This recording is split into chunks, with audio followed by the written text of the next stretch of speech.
Hi, I'm Liz Schrum for the Wisconsin Technology Council, here with WisBusiness.com, the show.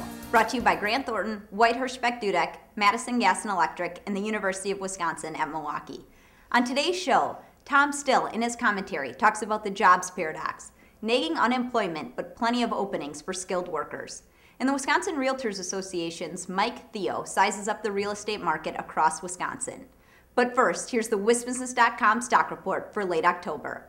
Rising, Johnson Controls. The Milwaukee-based electrical and auto systems giant is projecting a 9% sales increase and 20% earnings increase over the next fiscal year. Company officials say the positive projections are the result of orders from automotive and building efficiency customers. They also say sales growth is being driven by emerging markets worldwide, particularly China. And falling, Wausau Paper. The paper company's largest shareholder, a New York hedge fund, files a letter with the SEC. The shareholder is recommending that the company sell off its paper division, timber property, and hydroelectric power interests in order to expand its tissue division. A top official of the hedge fund, Starboard Value, says those assets are lagging and that the paper division likely won't be turned around by recent job cuts.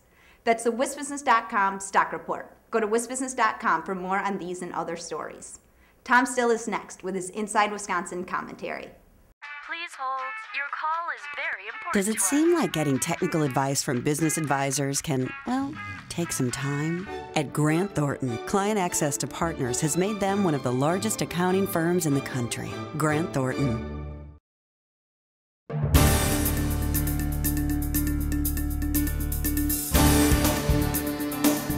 It's what economists and others close to the problem call the jobs paradox.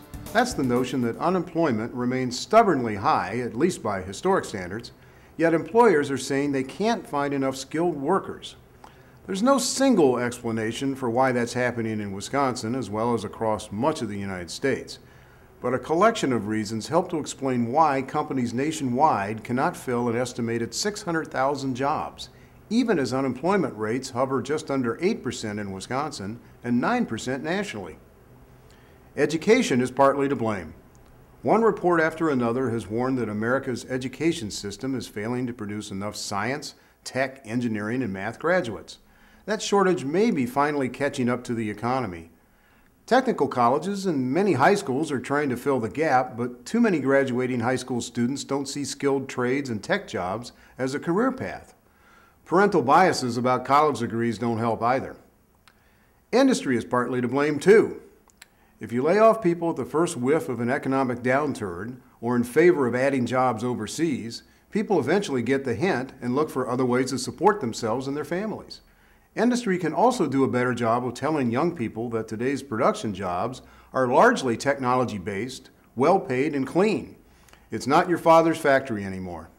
Demographics work against Wisconsin. Wisconsin is an aging state. That means more workers are closer to retirement or have already retired. That makes it more important to keep young workers at home. Wisconsin trails the nation in residents 25 to 39, a critical age group for young families and mid-level professionals.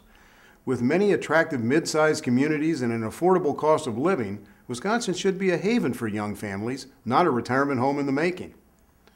Worker mobility is restricted by housing trends. If you can't sell your house in Phoenix or Tampa, it's a lot tougher to take a job in Milwaukee or Green Bay. Housing handcuffs are crimping historic migration trends.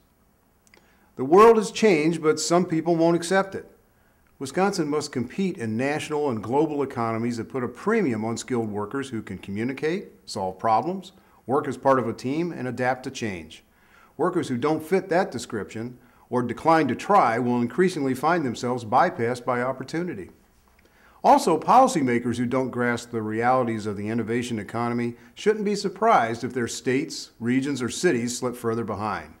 It's one of the reasons Wisconsin should pass venture capital legislation and support emerging companies such as those that will take part in the Wisconsin Early Stage Symposium November 2nd and 3rd. Again, Wisconsin's not alone in facing the jobs paradox, but for the state's economy to grow, skilled workers must be matched to the right jobs.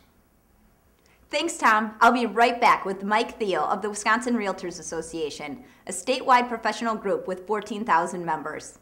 White Hirschbeck Dudek represents companies at all stages of development and in a wide range of industries to navigate the legal challenges of regional, national, and global growth.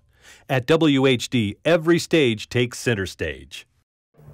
I'm back with Mike Theo, the new president of the Wisconsin Realtors Association. Thanks for joining us, Mike. Thanks, Liz.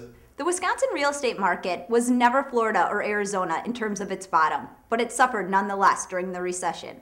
What are the encouraging signs you see right now on the residential side? Well, you're right, Liz. We really didn't have the high highs that some of the other states had, and so our market didn't have as far to drop. What we're seeing is some of the market fundamentals are excellent in Wisconsin right now. Interest rates are at historic lows, our inventory is high, and our prices are moderate. So the fundamentals are there. We just need to have the confidence in the market to get more buyers and sellers in the market.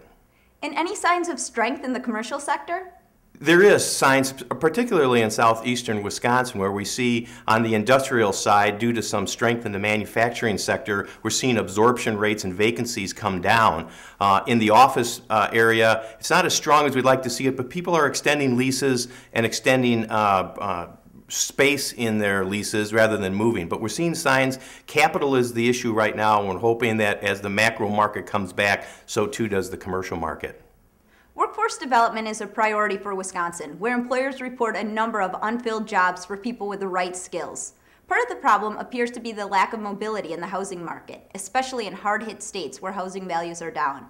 How can realtors help potential workers unlock their housing handcuffs? Well, I'll tell you, every market's different, and so we have to be really specific about each one of the different locations around the country and in the state of Wisconsin. But right now, a professional realtor could really help in trying to put the pieces together in the market, in the housing market. And so my advice is to go see a professional realtor and try to see if a market's right for you to get in as either a seller or a buyer. Thanks, Mike, and thank you for watching this edition of WisBusiness.com, the show. The show is produced by WisBusiness.com and the Wisconsin Technology Council, and sponsored by Grant Thornton, White Hirschbeck Dudek, MG&E, and UW-Milwaukee. Visit our websites to read and learn more. I'm Liz Schrum of Talent Foot Executive Search. See you next time.